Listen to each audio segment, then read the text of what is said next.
Hi friends, எல்லோரும் எப்படி இருக்கீங்க? Welcome to our Jahana's cooking channel. இந்த வீடியோவில் நம்ம கிட்ஸுங்கள்லேருந்து பெரியவங்க வரை ரொம்பவே விரும்பி சாப்பிடக்கூடிய ஒரு ரெசிபியை பற்றி தான் பார்க்க போகிறோம். அது என்ன ரெசிபின்னு வாங்க வீடியோக்குள்ளே போய் பார்க்க ஆரம்பிக்கலாம்.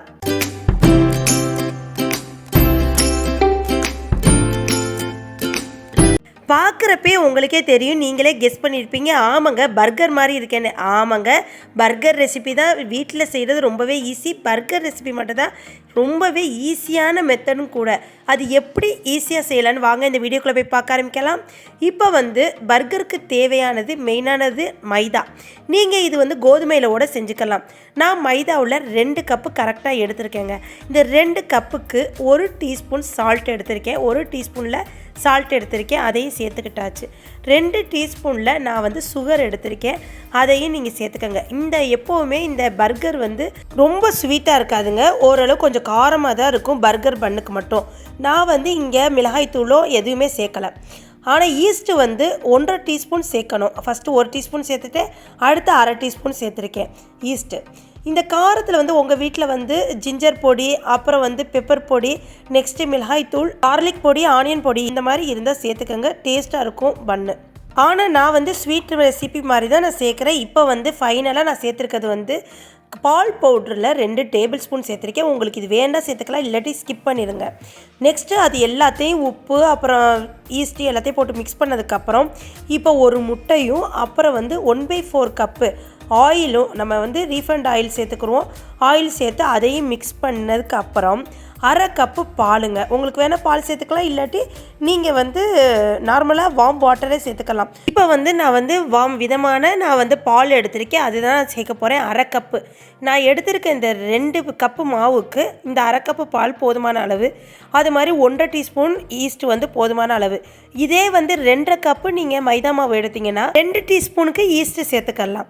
இப்போ நல்லா மிக்ஸ் கொடுத்ததுக்கப்புறம் நான் 1/2 கப்பு மில்க் சேர்த்துக்கிறேங்க. நல்லா மிக்ஸ் கொடுத்ததுக்கப்புறம் சேர்த்துக்கங்க. இதுக்கப்புறம் உங்களுக்கு தண்ணி தேவைப்படுச்சுன்னா கொஞ்சோண்டு வார்ம் வாட்டர் சேர்த்துக்கலாம். பாருங்கள், இப்போ இதை மாவு பிசைஞ்சு சப்பாத்தி மாவு பதத்துக்கு கொண்டு வரணும். நல்லா சாஃப்டாக பிசைஞ்சு வச்சா தான் இந்த ஈஸ்ட் ரியாக்ட் ஆகி அது 1 ஹவரில் நம்மளுக்கு கொஞ்சம் உப்பி இருக்கும். ஈஸ்ட் நீங்கள் ஃப்ரிட்ஜரில் வச்சு ஒரு ஏர் கண்டெய்னர் பாக்ஸோ இல்லை கிளாஸ் கண்டெய்னர்லேயோ ஃப்ரிட்ஜரில் வச்சுருங்க. அப்போ தான் இந்த ஈஸ்ட் கெட்டு போகாமல் இருக்கும். உங்களுக்கு ஈஸ்ட் கரெக்டாக இருந்தால் தான் நம்மளுக்கு இந்த பன் சூப்பராக உப்பி நல்லா பேக்கரி ஸ்டைலுக்கு கிடைக்கும். நான் எப்படி செய்கிறனோ அதே மாதிரி பண்ணி நல்லா ஒரு மூடி போட்டு மூடி வச்சுருங்க. இல்லை டிரான்ஸ்பரண்ட் பேப்பர் இருந்தால் கூட அதில் நீங்கள் மூடி வச்சிடலாம். அவ்வளோதாங்க, நம்ம மாவு ரெடி ஆயிடுச்சு. ஒரு 1/2 மணி நேரத்துக்கு அப்புறம் நம்ம பார்ப்போம் லைட்டாக உப்பி இருக்குது. இதை நல்லா ஒரு பிசைஞ்சு நல்லா மசிச்சதுக்கப்புறம் நீங்கள் ஈவனாக ஸ்ப்ரெட் பண்ணிக்கோங்க. உங்களுக்கு எந்த அளவுக்கு பன்னு பெருசாக வேணுமோ சிறுசாக வேணுமோ நீங்கள் அளவாக ஒரு ஈவனாக ஸ்ப்ரெட் பண்ணி ஈவன் பால்ஸாக எடுத்து அதுக்கப்புறம் நீங்கள் பன்னுக்கு ரெடி பண்ணி வச்சுருங்க. திருப்பி நீங்கள் ஒரு 1/2 மணி நேரத்துக்கு வைங்க. இப்போ இந்த ஒரு சீசனில் நம்மளுக்கு ஒரு ஜில்னஸ் இருக்கனால சீக்கிரம் எனக்கு ரியாக்ட் ஆகலை, கொஞ்சம் ரியாக்ட் ஆகிறதுக்கு லேட் ஆச்சு. இப்போ நான் ஈவன் பால்ஸாக ஸ்ப்ரெட் பண்ணிவிட்டு எனக்கு ஒரு 6 பால்ஸ் வந்துச்சுங்க. இந்த பன்னு செய்கிறதுக்கு 6 பாலில் தான் நான் பன்னு செஞ்சேன். ஈவனாக ஆக்கி செஞ்சோம்னா நம்மளுக்கு கரெக்டான பன்னு கரெக்டான ஷேப்பில் வரும். ஒன்று சொன்னாப்பில் எந்த ஒரு வெடிப்புமே இல்லாமல் நம்மளுக்கு ஈவனாக செட் பண்ணி வைக்கணும். ஃப்ரெண்ட்ஸ் பாருங்கள், இப்போ மாவு ஈவனாக பிசைஞ்சு இந்த மாதிரி பண்ணிக்கோங்க. எந்த ஒரு வெடிப்போ எந்த ஒரு இதுவுமே இல்லாமல் இருந்தால் தான் உங்களுக்கு நீட்டாக பன்னு நம்ம கடையில் பேக்கரியில் எப்படி பார்க்குறோமோ அதே மாதிரி கிடைக்கும். நான் இந்த மாதிரியே மீதி 6 பால்ஸையே ரெடி பண்ணி வச்சுக்கிட்டேன். எனக்கு 6 பன்னு வந்துச்சுங்க. 2 கப்பு மாவில் ஒரு ஈவன் சைஸில் 6 பன்னு வந்துச்சு. இதுக்கு மேலே சிறுசானாலும் நீங்கள் செஞ்சுக்கலாம். இப்போ மறுபடியும் ஒரு 1/2 மணி நேரத்துக்கு ரெஸ்ட் விட்டுற போகிறேன். அதில் கொஞ்சம் உப்பி இருக்குங்க. அதுக்கப்புறம் அது மேலே ஒரு முட்டையை உடச்சி ஊற்றி கொஞ்சோண்டு சால்ட் வேணால் போட்டுக்கலாம், இல்லாட்டி அப்படியே பீட் பண்ணி எக் வாஷ் பண்ணணும். எக் இருந்தால் எக் வாஷ், இல்லாட்டி மில்க் இருந்தால் மில்கை பன்னு மேலே ஸ்ப்ரெட் பண்ணிட்டு நம்ம எள்ளு இருக்குல்ல, கருப்பு எல்லோ இல்லாட்டி வெள்ளை எல்லோ, அதை போட்டு நீங்கள் மேலே கொஞ்சோண்டு தூவிட்டுக்கலாம். இப்போ நான் மைக்ரோவனை 10 நிமிஷத்துக்கு ப்ரீ ஹீட் பண்ணி வச்சுக்கிறேன். 170 டிகிரியில் தான் வச்சுருக்கேன். 20லேருந்து 30 நிமிஷத்துக்குள்ளே தாங்க வைக்கணும், அதுக்கு மேலே வச்சிடாதீங்க. பன்னோடு கொஞ்சம் சாஃப்ட்னஸ் போய் கொஞ்சம் ஹார்டாக கிறிஸ்பினஸாக ஆயிரும். அதனால் நீங்கள் கவனமாக பார்த்து 30 நிமிஷத்துக்குள்ளே வச்சு பார்த்துக்கோங்க. ஃபஸ்ட்டு 20லேருந்து 25, அதுக்கப்புறம் வேணால் 5 நிமிஷம் கூட்டி வச்சு பார்த்துக்கோங்க. இப்போ எக் வாஷ் பண்ணுறதுக்கு ரெடி பண்ணி வச்சாச்சுங்க.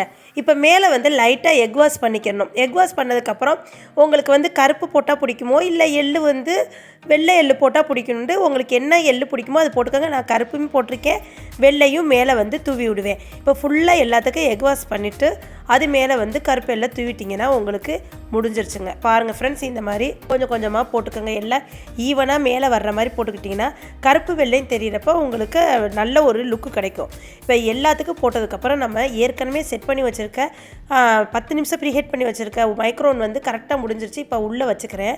உள்ளே வச்சு மேலே ராடும் கீழே ராடும் ஆனில் இருக்கணும், 170 டிகிரி. நெக்ஸ்ட்டு கரெக்டாக வந்து 25லேருந்து 30 மினிட்ஸ்க்குள்ளே ரெடி ஆயிரும். அதுக்கு மேலே வச்சிடாதீங்க ஃப்ரெண்ட்ஸ். பாருங்கள், இப்போ ரெடி பண்ணிவிட்டு இதுக்கடையில் சிக்கன் வந்து போன்லெஸ் நான் வாங்கி வச்சுருக்கேன். அதை வந்து நம்ம வந்து பேண்ட்ரியாவும் நம்ம சிக்கனை அரைச்சி செய்யலாம். அப்படி இல்லாட்டி இந்த ஹாப்பிமா மிக்ஸ் வாங்கி மிக்ஸ் பண்ணிவிட்டு அதில் கொஞ்சோண்டு பவுட்ராக வச்சு டிப் பண்ணி எடுத்திங்கன்னா ஃப்ரைட் சிக்கன் மாதிரியே இருக்கும். அந்த மாதிரி பண்ணலாம். உங்களுக்கு என்ன மாதிரி விருப்பமோ அந்த மாதிரி பண்ணிக்கோங்க. இப்போ வந்து நாங்கள் வந்து ஃப்ரைட் சிக்கன் மாதிரி வச்சு சாப்பிட்றதுக்கு விருப்பம், அதனால் இந்த மாதிரி டைப்பில் பண்ணிக்கிட்டேன். இது போக நான் ரிலையன்ஸில் வெஜ்லேயுமே பேண்ட்ரி வாங்கி வச்சுருக்கேன். அதுவும் ஒரு செஞ்சு ரிஷானுக்கு கொடுத்துட்றேன். அந்த வீடியோவும் சீக்கிரமே போடுறேங்க. இப்போ சிக்கன் வந்து காக்கில் போன்லெஸ் வாங்கி வச்சுருக்கேன். அதில் தான் நான் வந்து ஃப்ரைட் சிக்கன் மாதிரி ரெடி பண்ணி வச்சுருக்கேங்க. ஃபஸ்ட்டு வந்து பெரட்டி எல்லாம் வச்சுட்டு அப்புறம் வந்து ஆயிலை வந்து ஹீட் பண்ணி ஒவ்வொன்றா போட்டு எடுத்துக்கிட்டேங்க. இந்த மாதிரி பண்ணி சாப்பிட்றப்ப இன்னுமே டேஸ்ட்டாகவும் சூப்பராகவும் இருந்துச்சுங்க.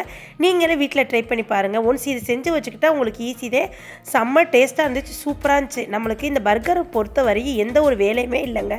பன்னு நீங்கள் கடையில் கூட வாங்கி நீங்கள் வீட்டில் பேண்ட்ரி செஞ்சு கூட நீங்கள் செட் பண்ணிக்கலாம். இப்போ செஞ்சு வச்ச சிக்கன்லாம் லோ ஃப்ளேமில் வச்சு மிதமான ஹீட்டில் எல்லா பக்கட்டும் கோல்டன் ப்ரௌன்ஸ் வர்ற மாதிரி நம்மளுக்கு எடுத்துக்கிட்டோங்க. இதுக்கடையில் நம்ம மைக்ரோனில் வச்ச பர்கர் பன் வந்து கரெக்டாக வெந்திருக்கா இல்லை கொஞ்சம் உப்பி இருக்கான்னு செக் பண்ணதில் கொஞ்சம் உப்பி இருக்குங்க. கரெக்டாக வந்திருக்க மாதிரி இருக்குது. லைட்டாக அந்த வெடிப்பு, நான் வந்து இன்னும் பால்ஸை நல்லா உருட்டலை, கொஞ்சம் லைட்டாக வெடிப்பு வந்திருக்கு. நீங்கள் பால்ஸை நல்லா உருட்டிக்கங்க. கரெக்டாக இப்போ முடிஞ்சிருச்சுங்க. நான் வந்து இந்த ஸ்டேஜில் எடுத்துருந்தீங்கன்னா உங்களுக்கு கரெக்டாக இருக்கும். மேலே வந்து கொஞ்சம் கோல்டன் ப்ரௌன்ஸாக வருன்றக்காண்டி இன்னும் ஒரு 5 நிமிஷம் செட் பண்ணி வச்சதில் பன் வந்து கொஞ்சம் மேலேயும் கீழேயும் கொஞ்சம் ஹார்டாயிருச்சு. ஆனால் நீங்கள் வந்து கரெக்டாக அந்த 30 மினிட்ஸ்லேயே எடுத்துக்கோங்க. 35 மினிட்ஸ் என்னோடய பன்னுக்கு வந்து கொஞ்சம் 5 மினிட்ஸ் கூடவே இருந்துச்சு. இப்போ நம்ம அந்த எடுத்து வச்ச பன்னில் 2 மட்டும் எடுத்துட்டு இப்போ அதில் பாதியாக வந்து கட் பண்ணிக்கிட்டேங்க. ரொம்ப ஹீட்டாக இருந்துச்சு, ஏன்னா இப்போ தானே சுட சுட எடுத்திருக்கேன். ஆனால் பன்னோட டேஸ்ட்டு எல்லாமே செமையாக இருந்துச்சு. பன்னுமே நல்லா வந்துருந்துச்சு. ஒரு 5 மினிட்ஸ்க்கு முன்னாடி 30 மினிட்ஸோடு நான் எடுத்துருக்கணும். 35 மினிட்ஸுங்கிறது எனக்கு அதிகம். நான் வந்து கடையில் தான் மயோனஸ் வாங்கி வச்சுருந்தேன். வெள்ளோ மயோனஸ் வந்து இன்னும் நல்லாயிருக்கும். நான் வந்து தந்தூரி மயோனஸ் எடுத்துருக்கேங்க. ஒரு பக்கெட்டு தந்தூரி மைனஸும் அதுக்கப்புறம் நம்ம செஞ்சு வச்ச சிக்கன், அப்புறம் வந்து உங்களுக்கு என்னென்ன பன்னில் வந்து இந்த பர்கர் பன்னில் வச்சா உங்களுக்கு பிடிக்குமோ அதெல்லாம் நீங்கள் எடுத்துக்கலாம். இப்போ எனக்கு வந்து உங்களுக்கு உள்ள லேயர் வந்து உங்களுக்கு என்னென்ன ஆசை, டொமேட்டோ வைக்கணும்னா டொமேட்டோ வச்சுக்கோங்க, குக்குமர் வைக்கணும்னா குக்குமர் வச்சுக்கோங்க, அப்புறம் ஆனியன் வைக்கணும்னா ஆனியன் வச்சுக்கலாம். இப்போ எனக்கு குக்குமர் அப்புறம் ஆனியன் வச்சு நெக்ஸ்ட்டு வந்து செஸ்வான் சாஸ் எடுத்துருக்கேங்க. அது சூப்பராக இருக்கும். ஒரு பக்கெட்டு பன்னில் வச்சோம்னா செம்மையாக இருந்துச்சு, டேஸ்ட்டாக இருந்துச்சு. இப்போ செஸ்வான் சாஸ் எடுத்து அதையும் ஸ்ப்ரெட் பண்ணிக்கிட்டேங்க. நடுவில் வந்து நீங்கள் சீஸ் வச்சுக்கோங்க. உங்களுக்கு அமுலாக இருக்கட்டும், மில்க் மிஸ்ட்ரி எதாக இருந்தாலும் நீங்கள் வச்சுக்கோங்க.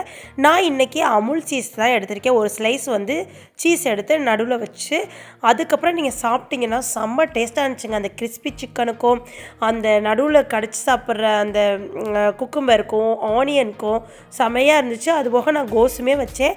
நீங்கள் உங்களுக்கு என்ன விருப்பமோ இது வச்சுக்கலாம், இல்லை இதுவே வைக்காமலும் சாப்பிட்டுக்கலாம். இப்போ நாங்கள் தான் இது வச்சு சாப்பிட்டோம். ரிஷானுக்கெல்லாம் இது வேணான்ட்டார், அதனால் அவருக்கு வைக்கலை.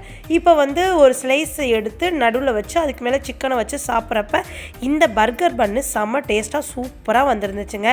அதுவும் நம்ம வீட்டிலே ஹைஜீனிக்காக செஞ்சு சாப்பிட்றதுல இருக்கிற ஒரு ஹாப்பினஸ்ஸே வெளியில் போய் சாப்பிட்றதுல இருக்காதுங்க. சூப்பராக இருந்துச்சுங்க பர்கர் பன்னு. எங்கள் வீட்டில் நாங்கள் இப்படி செஞ்சு சாப்பிட்டோம். நீங்கள் உங்கள் வீட்டில் எப்படி செஞ்சு சாப்பிட்றீங்க, இல்லை இந்த மாதிரி செஞ்சு சாப்பிட்றீங்களா, இல்லை இந்த வீடியோ உங்களுக்கு ரொம்ப யூஸ்ஃபுல்லாக இருந்துச்சா, எனக்கு எல்லாம் கமெண்ட் செக்ஷனில் சொல்லுங்கள் ஃப்ரெண்ட்ஸ்.